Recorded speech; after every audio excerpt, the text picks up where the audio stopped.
I drove out to Oklahoma expecting silence. The kind of silence you only get on a farm. Wind brushing through corn stalks, cattle lowing in the distance, maybe the creak of an old barn door. That's what I wanted, peace. But instead of quiet, I was greeted by the metallic roar of bulldozers and the high-pitched beep of survey trucks reversing. My boots sank into fresh tire tracks cutting across the pasture. Orange stakes dotted the ground like someone had decided to play tic-tac-toe on my property. And then I saw her, Linda Harris, HOA president, arms crossed, sunglasses glinting like she was unveiling the eighth wonder of the world. Behind her, workers were spray-painting long white lines that stretched across my cornfield. I almost laughed out loud. "What's next, Linda? Direct flights to Dallas right behind my barn?" That was the moment I realized this wasn't just another HOA project. This was a full-blown runway on my land, and trust me, they had no idea who they were messing with. Before we dive into this madness, drop a comment with where you're watching from and what time it is. I want to see how far this HOA drama reaches. When I first pulled up to the farmhouse, I honestly thought maybe I had taken a wrong turn. The mailbox still had my dad's name, half faded on the side. The same tin rooster we'd nailed to the fence 20 years ago was still wobbling in the wind, and the old barn leaned just a little more to the left than I remembered. But the air felt different, not peaceful, busy, too busy. I had come back here for one reason: rest. Running the Federal Aviation Administration in Washington, D.C. isn't exactly a 9-to-5 job. My phone rings at 2 in the morning when some private pilot forgets to file a flight plan. I've signed more emergency orders than I can count, fought with airline CEOs, testified in front of Congress. By the time summer rolled around, I figured I'd earned a week of fishing, homegrown tomatoes, and maybe even a nap or two under the oak tree out back. Instead, I pulled into a construction zone that no one had bothered to tell me about. At first, I thought maybe the county was fixing the road. Oklahoma soil has a way of cracking asphalt wide open like a broken eggshell. But when I saw orange cones inside my pasture, right next to the cattle pen, my gut told me this wasn't county business. This was HOA business. And that's the worst kind of business there is. I parked my truck, got out, and leaned against the hood, just taking it all in. A couple of guys in neon vests were pounding stakes into the ground. Another one held a clipboard, nodding like he was the architect of the next Pentagon. They barely glanced at me, as if I was just another piece of furniture in their grand design. That's when I heard the voice I'd been dreading. Linda Harris. If arrogance had a ringtone, it would be Linda's voice. "Well, well. Look who finally decided to visit his little farm," she called out, strutting toward me like she owned the place. "We've been making improvements while you were away." "Improvements?" I echoed, funny, because I don't remember asking for them. She smirked, pulling her sunglasses down just enough to look me dead in the eye. "John, progress doesn't wait for anyone. This community is moving forward, and if you want to be stuck in the past, that's your choice. But don't get in our way." I almost asked her right then and there what in God's name they were building, but something held me back. Maybe it was the way the surveyor kept checking his tape measure. Maybe it was the fact that the stakes were spaced exactly like a runway. Straight, even, aligned with the prevailing wind. My professional instincts screamed louder than her smug little speech, but I didn't let her see it. Instead, I played dumb. "Progress, huh? What are we talking? A new playground, maybe a bigger pool?" Linda laughed like I just told the world's funniest joke. "You'll see soon enough. Let's just say this neighborhood is about to become a very exclusive community." She walked away before I could press her further, barking orders at the workers, waving her manicured hands like she was directing an orchestra. I stood there for a while, trying to convince myself I was wrong. Maybe it was just a road. Maybe they were putting in some kind of walking trail, a bike path for the kids. But deep down, I knew better. No HOA in the history of America has ever stopped at a bike path when they could chase something bigger. louder and more ridiculous. Later that afternoon, I wandered down to the general store in town, the kind of place where gossip travels faster than a tornado. Old man Jenkins was behind the counter, chewing his toothpick, watching me over the top of his newspaper. "Back in town, huh?" he said. "Yeah, thought I'd get some peace and quiet." He chuckled. "Not with Linda around." That's when I knew if Jenkins was laughing, it meant the whole town already knew something I didn't. I asked him straight, "What's she building out there?" He leaned back, crossed his arms, and shook his head. "Rumor is she's been talking about making this neighborhood flying ready, you know, like those fancy communities down in Florida where rich folks land their private planes right next to their houses." I blinked. "You're telling me she's building an airstrip?" "I'm telling you," he said slowly, "that if you want peace and quiet, you picked the wrong farm to come home to." I drove back to the property in silence, his words ringing in my ears. Flying community, private planes, runway. It all made a twisted kind of sense now. Linda wasn't just flexing her HOA muscles. She was trying to turn my father's land into her personal airport. When I got back, I walked the property myself. The survey lines cut straight through the pasture, past the pond, ending right near the tree line. Perfect length for small aircraft. Perfect orientation for the wind. Perfectly illegal, I stood there at dusk, listening to the crickets chirp and the bulldozers growl, and I knew two things for certain. One, my vacation was officially ruined. Two, Linda Harris had just declared war on the wrong man, because I wasn't just John Miller. Farmer, I was John Miller, director of the FAA, and if she thought she could sneak a runway past me, she was about to learn the hardest lesson of her life. The next morning, I woke up earlier than I planned. Not because I wanted to, but because the sound of engines shattered the dawn before the rooster even thought about crowing. At first, I thought maybe a crop duster had gotten lost and was circling low. It wouldn't be the first time some rookie pilot forgot his bearings over Oklahoma farmland. But when I stepped onto the porch, coffee mug in hand, I froze. They weren't just surveying anymore. They were building. A long strip of my cornfield was already stripped bare.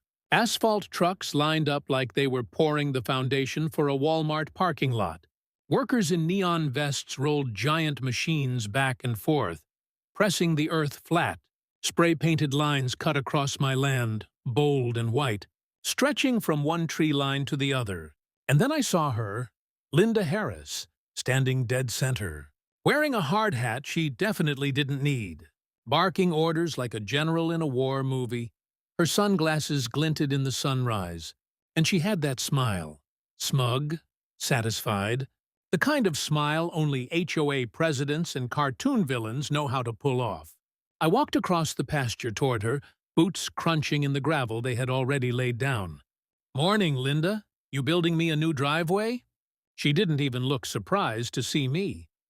"John, you should be thanking us. This is going to bring so much value to your property. Imagine the prestige. Neighbors landing their planes right across the street." "Planes?" I asked, raising an eyebrow. "You mean to tell me you're building a runway?" "Not just a runway," she corrected, lips curling into that practiced politician's smile. "An airstrip, a private airstrip for our community. This is the future. We'll be just like those luxury neighborhoods in Florida. You'll see. It'll be beautiful." I sipped my coffee and let her words sink in. An airstrip across my cornfield, without permission. "You do realize this is my land, right?" I said slowly, careful not to spill my coffee as my blood pressure spiked. She waved her manicured hand like she was swatting away a fly. "Technicalities. The board already approved it. We took a vote. Majority rules." I laughed so hard I nearly choked. "A vote on my property? That's rich. What's next? You going to vote on repainting the White House?" Linda didn't laugh. She just tilted her head, smug as ever. "Progress doesn't wait, John. You'll catch up eventually." I looked past her at the crew. Asphalt was already being poured, black steam rising in the morning air. the smell of tar mixed with the sweet scent of cut corn, and I couldn't help but think how absurd it was. My father had spent 40 years raising crops here, and now Linda was trying to raise aircraft. I turned back to her. Linda, let me spell it out for you. You can't just build a runway wherever you feel like it. There are rules, regulations, federal law. Her smile widened. Then sue us. By the time anything goes through court, this airstrip will be finished, operational, and celebrated by the whole community. People will love it. And if you don't, well, maybe it's time you consider selling. There it was, the threat. Sell or be steamrolled. Classic HOA. I wanted to blow up right there. But I didn't. Because for all her arrogance, Linda didn't know one very important fact.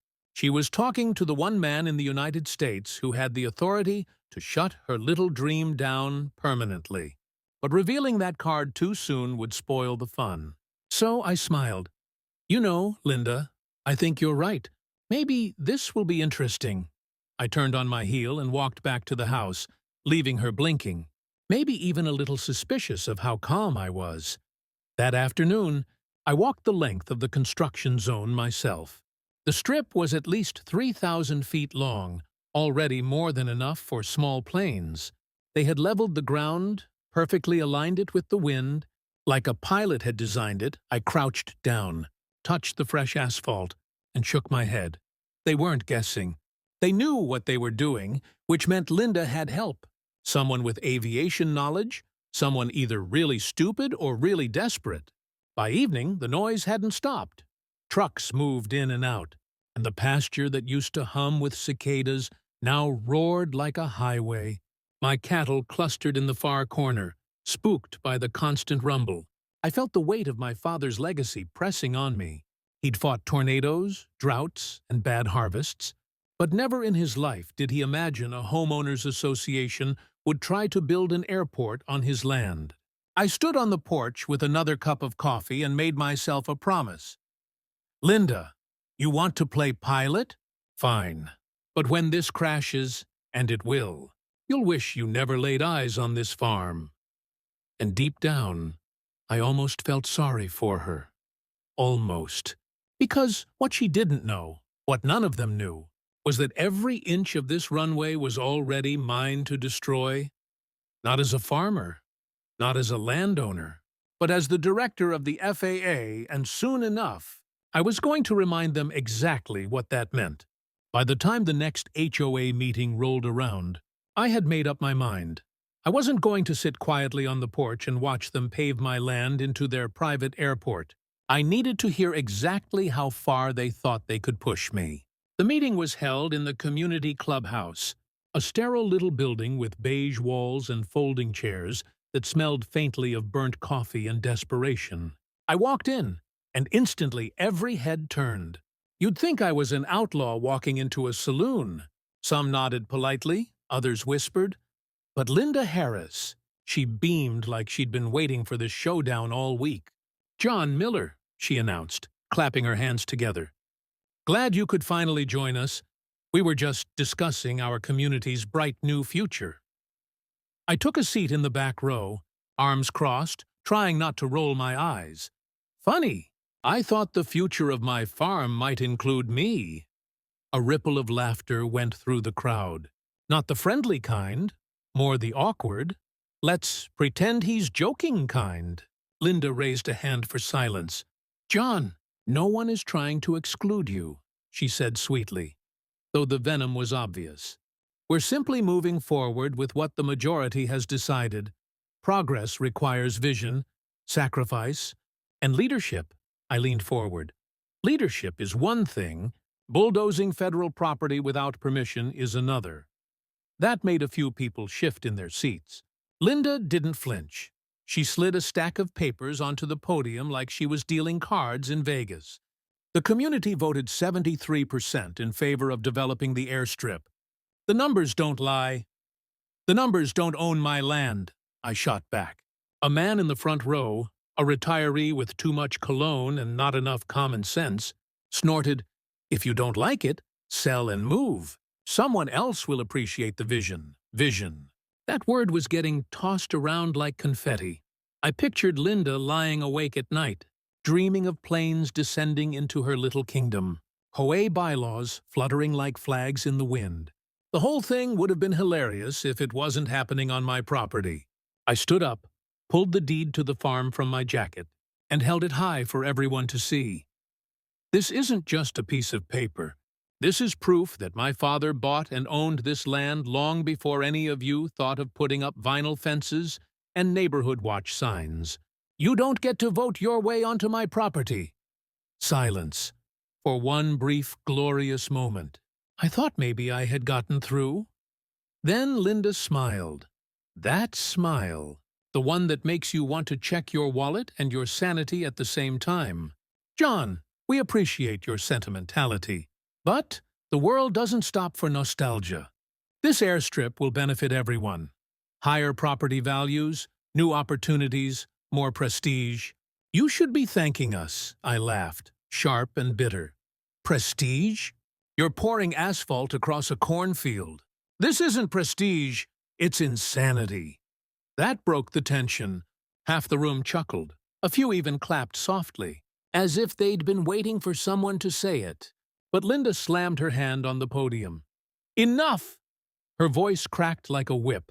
This project is happening, and if you don't cooperate, we will fine you for every obstruction, every delay, every so-called violation you cause.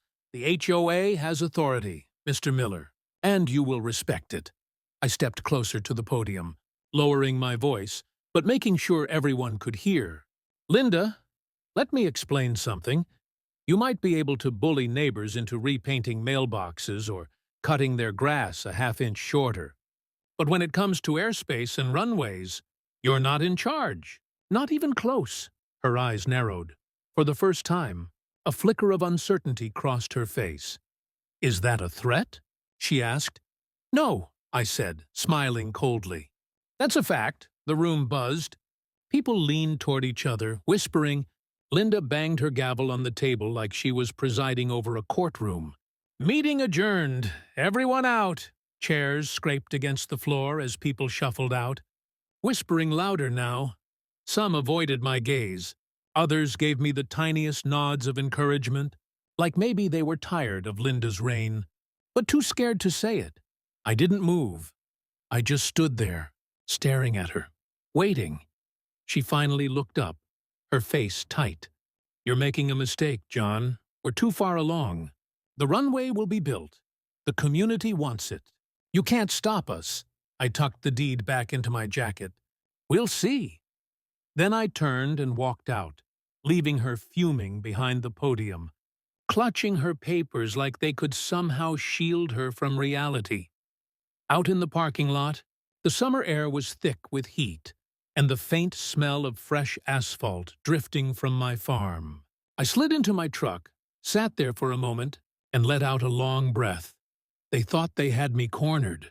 They thought a vote and a few trucks could steamroll me into submission. What they didn't know, what Linda, in all her arrogance, couldn't begin to imagine, was that I wasn't just John Miller, the farmer's son. I was the man who signed the papers, who held the authority, who decided whether runways lived or died in this country, and she had just declared war on the director of the FAA. If I thought Linda Harris and her merry band of clipboard warriors would back off after the meeting, I was dead wrong. If anything, my defiance only fueled her obsession. Within days, the HOA turned my life at the farm into something between a construction zone and a battlefield. The first salvo came in the form of a letter, an official notice of violation tucked neatly under my front door, like some kind of junk mail from hell. In bold letters, it claimed I was obstructing community progress by leaving farm equipment too close to the development site. Translation, I had parked my tractor in my own field. I crumpled the paper, tossed it straight into the trash, and muttered, "Obstruction, lady. This is called farming." But that was just the warm-up. By the next morning, the bulldozers were back, roaring louder than church bells on Sunday. They didn't even bother with courtesy hours at 6 a.m. They were flattening ground so close to my barn that the windows rattled. Dust rose into the air like a sandstorm, coating the porch, the cattle troughs, and my morning coffee before I could even take a sip. The cattle panicked, charging to the far end of the pasture. My dog barked until he was hoarse. I stood on the porch, arms crossed, watching the chaos unfold. That's when Linda strutted into view, heels clicking on gravel like she was walking a runway. Pun intended. "Morning, John," she shouted over the din of engines. "Beautiful, isn't it? Progress in motion." I raised my cup. "You call this progress?" "My cows call it a nervous breakdown." She ignored me, of course. She always did. She turned to her workers and clapped her hands. "Faster! We're on schedule." Schedule. The word hit me like a dart. This wasn't some half-baked idea anymore. Linda had a timeline. She was pushing hard, maybe even hoping to finish before anyone could stop her. Later that day, another letter arrived, this time threatening fines. According to the HOA, I owed them $500 for failure to comply with development guidelines. Development guidelines on my own land? I laughed so hard I nearly tore the paper in half. But the harassment didn't stop with letters. No, Linda turned it into theater every afternoon. She drove past in her shiny black SUV, slowing down just enough to roll her window down and smirk. "Still resisting, John?" She'd call out like it was a game show. One evening, I found a brand new sign hammered into the edge of my property. Future HOA Runway. Private use. The letters gleamed in bright blue paint, as if mocking me. Beneath it, smaller text read, "Opening soon. Exclusive access." I ripped the sign out of the ground and tossed it into the back of my truck. But the image burned in my mind. Linda wasn't bluffing anymore. She was advertising. That night, I sat at my father's old kitchen table. Papers spread out before me. Deeds, photographs, videos of the construction, copies of the letters. The farmhouse smelled faintly of coffee and frustration. I could almost hear my father's voice saying, "Don't let them push you, son. Miller land is Miller land." But I wasn't just a miller. I was also director of the FAA. And Linda was practically writing me a handbook on how to bury her project. Still, I didn't reveal my secret. Not yet. Because there's something deeply satisfying about letting an enemy dig their own grave while they laugh at you. Days blurred into a routine of harassment. More letters, more noise. One morning, I woke to find bright orange cones lined up across my driveway, blocking me from leaving. HOA safety measures. According to another notice, I moved them aside with my truck bumper, one by one, leaving a trail of crushed plastic behind me. The looks on the workers' faces as I drove past. Worth it. Neighbors started whispering too. Some were furious. Dust was coating their cars. The noise shook their windows. Others were enchanted by Linda's dream, fantasizing about sipping cocktails while private jets landed across the pasture. But one thing was clear. I was now the villain in Linda's fairy tale. She even said it to my face one afternoon. "You're standing in the way of history, John," she snapped, blocking my path with her clipboard like it was a sword. "People will remember you as the stubborn old man who tried to kill progress." I leaned in, smiling just enough to make her uneasy. "Or maybe they'll remember you as the woman who tried to build a runway on the wrong man's land." She flinched, just for a second, then recovered. "You'll regret this," I let out a chuckle. "Linda, you have no idea how much fun I'm having already."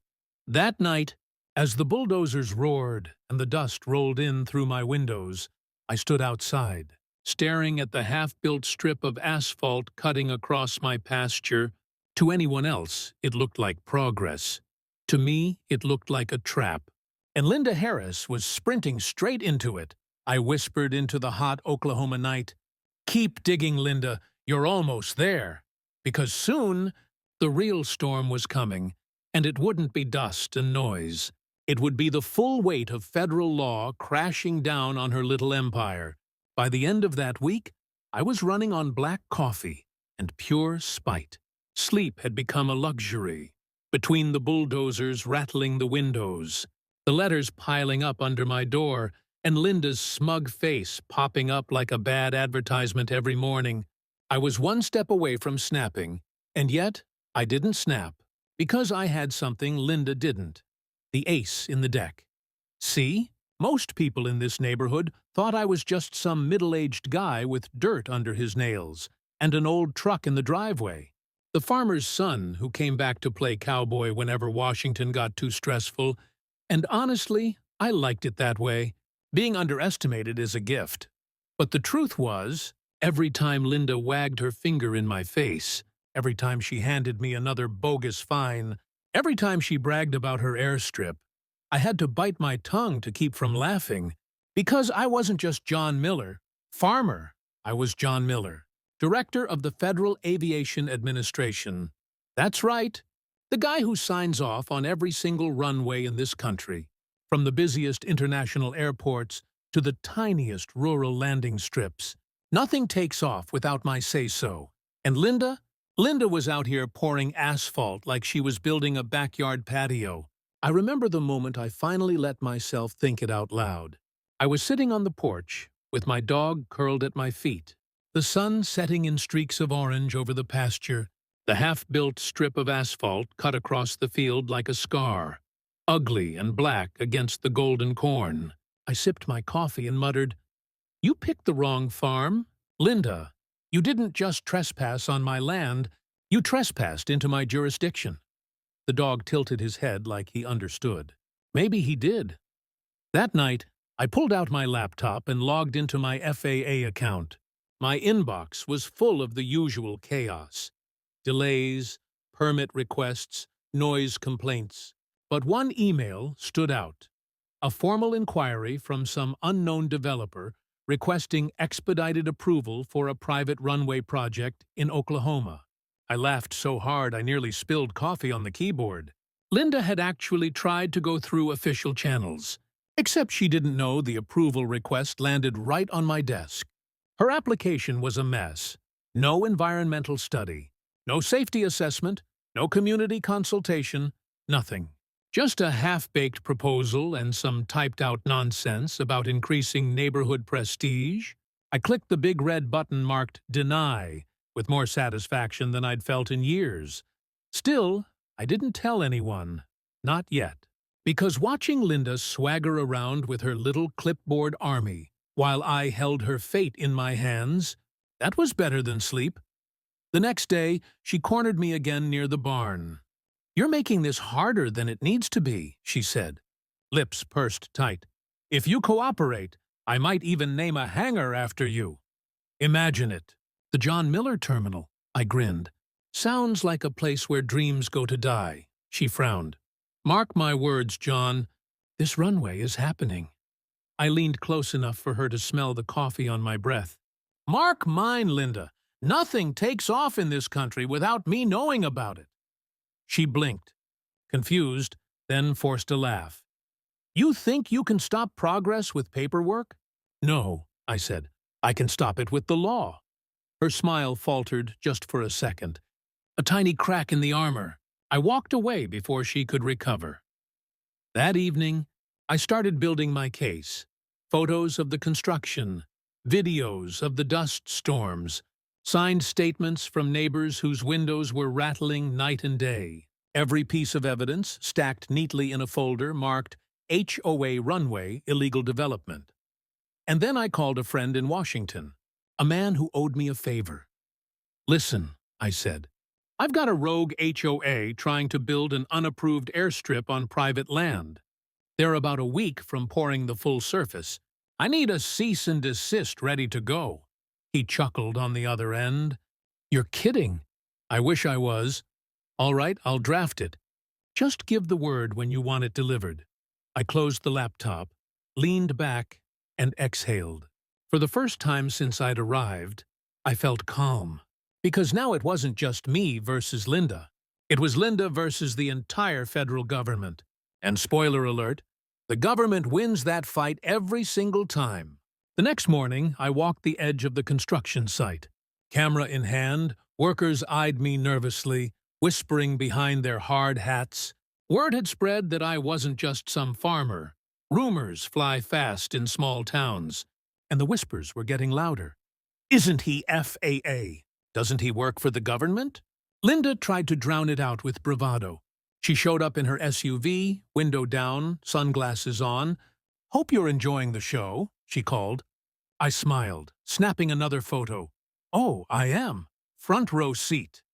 Inside, I was grinning ear to ear because little did she know, the curtain was about to drop on her entire production. I looked out at the half-built strip of asphalt, the machines rumbling, the workers sweating in the Oklahoma sun, and I whispered to myself, they think they're building a runway, but really, they're building a case file. And soon, that case file was going to land on Linda's desk like a bomb. By this point, the game had shifted. Linda Harris still thought she was running the show, parading her workers around like she was building the next Dallas-Fort Worth. But I knew better. She wasn't building a runway. She was building her own downfall. All I had to do was make sure every nail, every gallon of asphalt, every ounce of dust was documented. So, I became a man with two jobs: farmer by day, investigator by night. The first step was cameras. I drove into town, bought half a dozen motion-activated trail cams from the sporting goods store, and planted them around the farm like Easter eggs. One by the cattle gate, another by the pond, a third tucked into the oak tree overlooking the half-built strip. By the end of the week, I had hours of footage. Bulldozers tearing up my pasture, trucks hauling in gravel, workers hammering signs into the ground that screamed "private airstrip." It was more incriminating than any confession Linda could ever give. But video wasn't enough.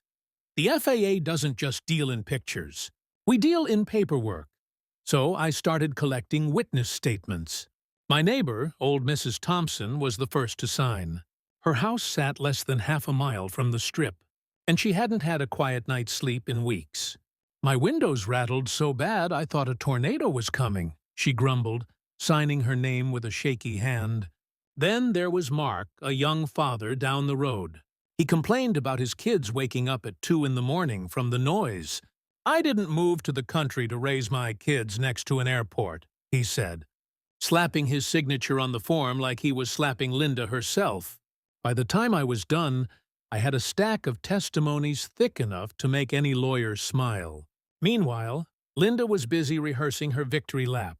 She held meetings on the construction site, clipboards in hand, waving her arms like she was conducting an orchestra. I overheard her one afternoon, bragging to a group of investors she'd suckered into funding her dream. "In 2 weeks," she declared, "this will be the premier fly-in community in Oklahoma. People will be begging to buy lots." I nearly spit out my coffee.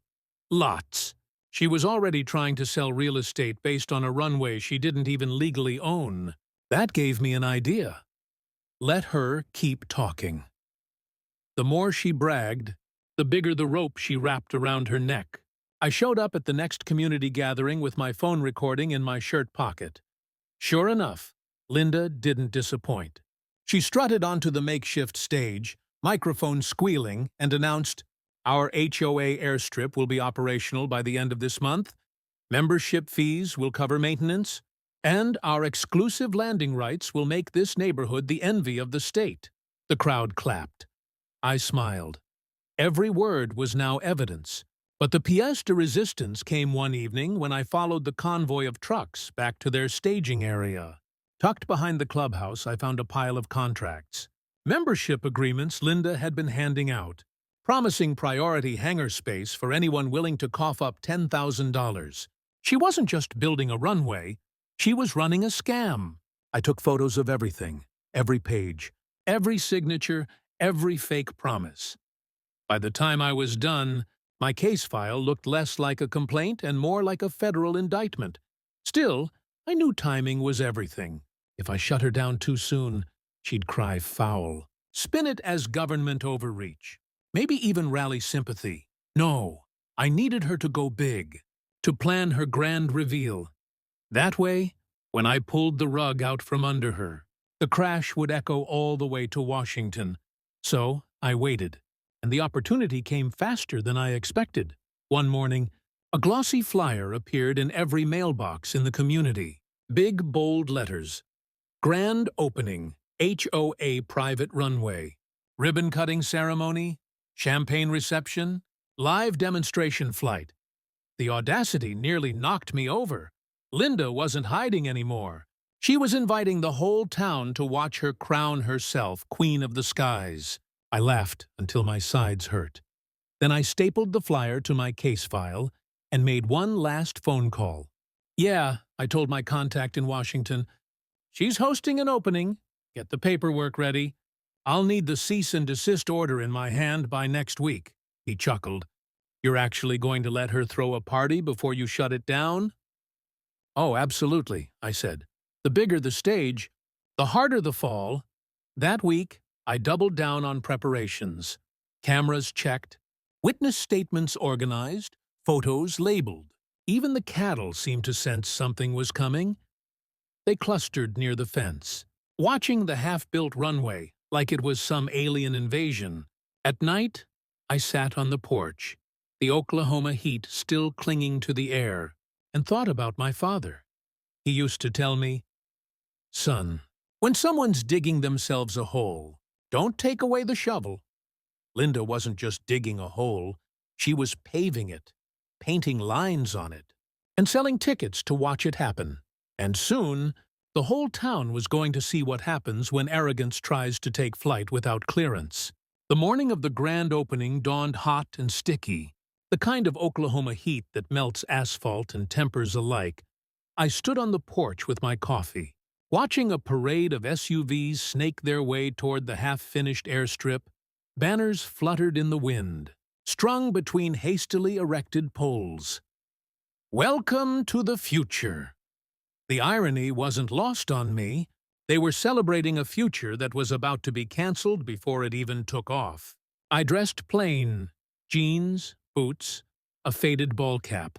I wanted to look like what Linda thought I was. Just another cranky farmer. I tucked my FAA badge into my jacket pocket, feeling its weight like a secret weapon. By the time I reached the site, it looked less like a construction zone and more like a county fair. Folding chairs lined up in neat rows. A red ribbon stretched across the blackened strip of asphalt. There was even a table of champagne flutes sweating in the heat, as if bubbles could distract from the stench of tar. Neighbors milled around, some genuinely excited, others whispering behind their hands. Investors in suits fanned themselves with the glossy brochures Linda had printed. Brochures that promised exclusive air access, premium hangar space, and sky-high property values. And then there was Linda. She strutted across the stage in a crisp white blazer, microphone in hand, her sunglasses reflecting the crowd like a pair of mirrored shields. Behind her, a banner read, HOA Private Runway, Opening Day. She tapped the mic, cleared her throat, and let that voice of hers, half charm, half command, spill out across the pasture. Ladies and gentlemen, today marks a new chapter in our community's history. No longer are we just another neighborhood in Oklahoma. No, we are pioneers, visionaries, leaders in progress. The crowd applauded. Some half-hearted, some a little too enthusiastic. Linda continued, her voice swelling with each phrase. This runway will put us on the map. Imagine the convenience. Our friends, our families, our business partners flying in directly, bypassing crowded airports. Imagine the prestige of living in a fly-in community. Today, we join the ranks of the elite. I almost choked on my laughter. Elite. She had bulldozed my cornfield and poured half-baked asphalt, and she thought she was building LaGuardia. Linda raised her champagne flute. To progress, to vision, to the future of our neighborhood. Glasses clinked, cameras flashed. Investors smiled like they just bought beachfront property in Arizona. But the grand finale was yet to come, with a dramatic flourish. Linda gestured to the sky. And now, to christen our new runway, we welcome our first demonstration flight. Heads turned upward. Sure enough, a small twin-engine plane circled above, dipping its wings in salute. The crowd oohed and awed as it lined up with the strip.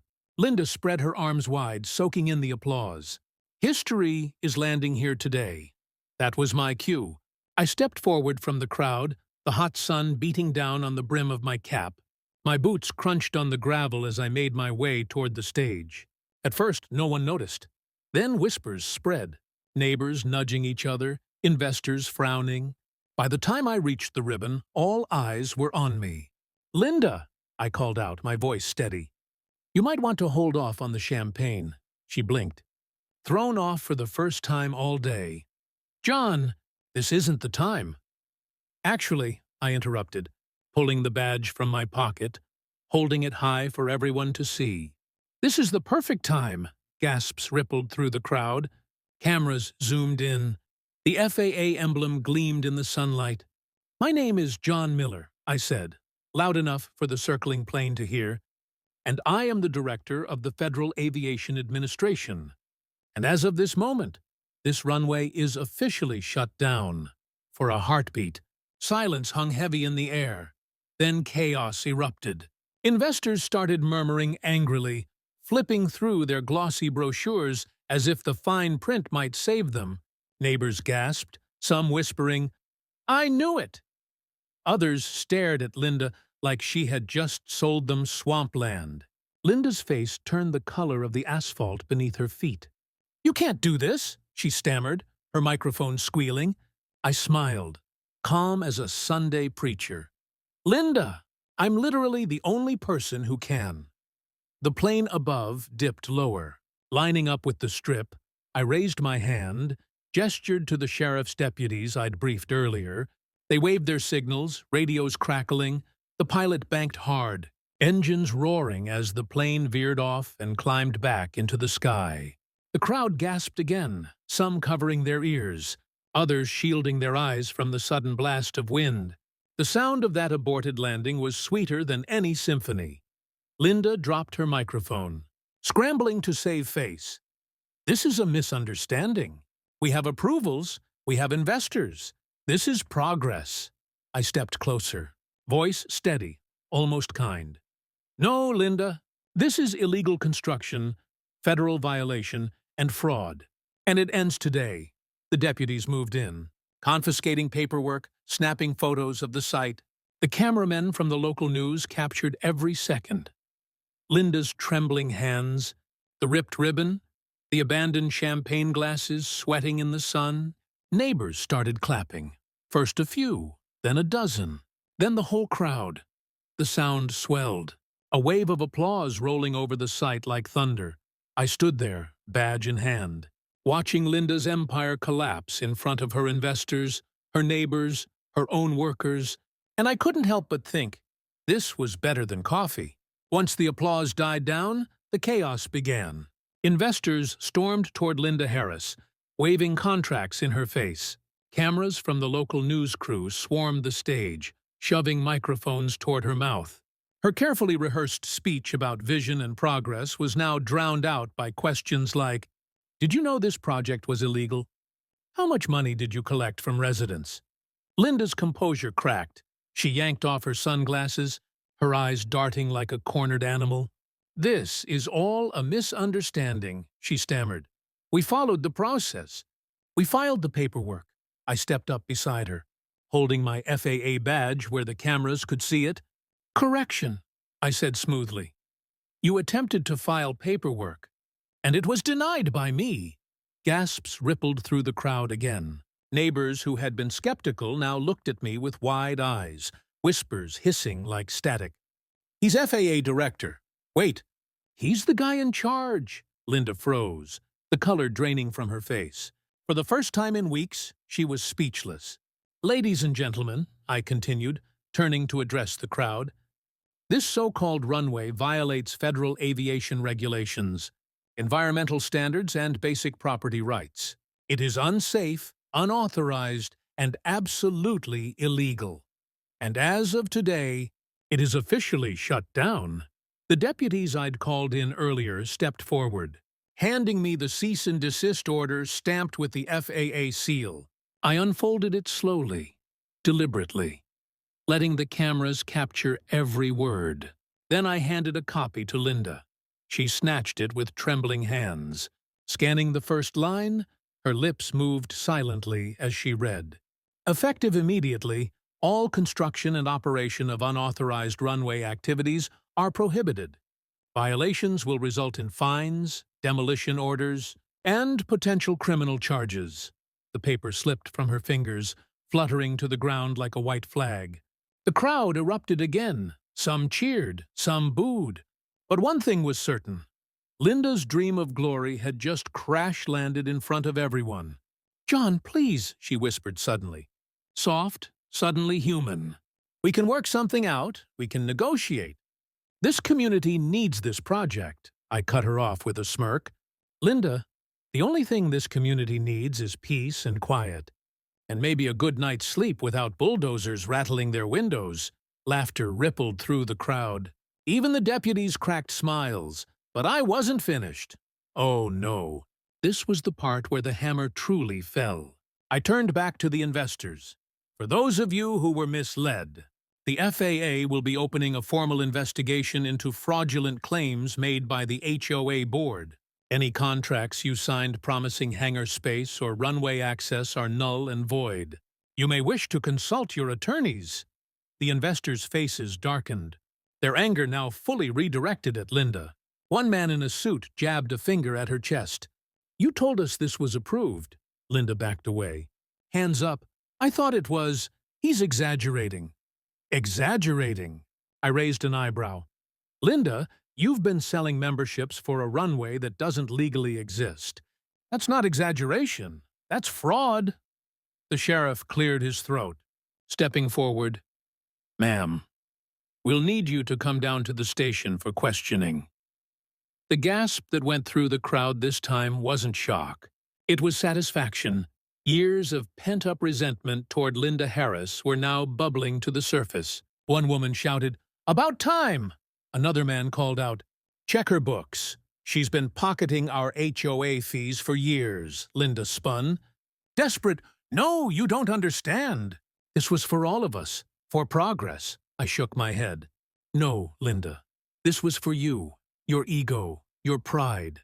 And now it's over." The deputies escorted her toward the SUV she'd driven in. She resisted, sputtering excuses. But the cameras caught every second. By tomorrow morning, her face would be plastered across every local news channel, maybe even national headlines. As the dust settled, I addressed the crowd one last time. "Neighbors, I know the past few weeks have been loud, frustrating, even frightening, but I promise you this. The runway is finished. Not in the way Linda dreamed, but in the way the law demands. The FAA exists to keep our skies safe. And that includes stopping reckless projects like this before they can hurt anyone." The applause was real this time, loud, sustained. A wave of relief rolled over the crowd.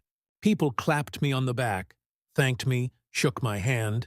Even the kids, still covering their ears from the aborted plane flyover, smiled like they knew a villain had just been vanquished. I bent down, picked up the champagne flute Linda had abandoned on the stage, and held it high. "To peace and quiet," I said. The crowd laughed and cheered again, and for the first time since I'd returned to the farm, I felt the tension lift. The runway was dead, the scam was exposed, and Linda Harris, queen of the HOA, had just been dethroned in spectacular fashion. But deep down, I knew this wasn't quite the end. There were still lawsuits to be filed, fines to be collected, and damage to repair. Still, as I walked back across the pasture, the setting sun painting the sky in gold, I allowed myself a small smile because today, justice had landed exactly where it belonged, and Linda, she had just taken the roughest landing of her life. The days following the so-called grand opening felt like a storm clearing after weeks of choking dust. For the first time in months, the air over my father's farm was quiet again. No bulldozers rattling the earth. No survey crews staking flags like they were conquering territory. Just wind through the corn, cattle grazing in peace, and the cicadas starting up their nightly chorus. It felt like the land was breathing again. But for Linda Harris, the storm was only just beginning. The very next morning, the local news aired footage of her meltdown on live TV. The headline was brutal. HOA president exposed in illegal runway scheme. The clip of me holding up my FAA badge replayed on a loop, right alongside Linda stammering, "This is a misunderstanding." By noon, the video had gone viral on social media.